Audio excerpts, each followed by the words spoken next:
My name's Marcus. I'm the Sales Director at Thame Workholding. We're a proud British manufacturer, we're ISO accredited, and we're a member of Made in Britain.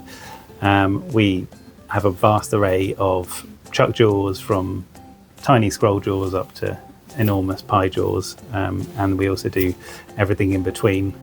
We have been able to notice a significant change in tool life in the serrating operation as we record so much information of how our hobs and cutters are performing in that area.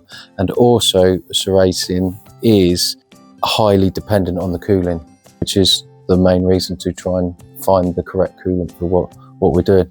And because there's so many operations in the building, the coolant that operates well under different operations is important. We dip slide our machines every week, and we test the strength of the coolant. The bacteria and the cleanliness is far superior.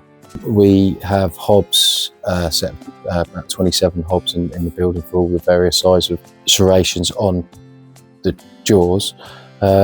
We used to, on our previous coolant, manage 300 sets before having to regrind our hobs. And now changing over to the new coolant, producing 1,200 sets of serrations per hob before it needs sharpening. A hob will cost £3,000 to replace. The saving on producing those parts would be in the regions of £12,000, because we'd have had to order and buy 4 more hobs to produce those numbers. It's just a drop in an ocean for switching over to the new coolant.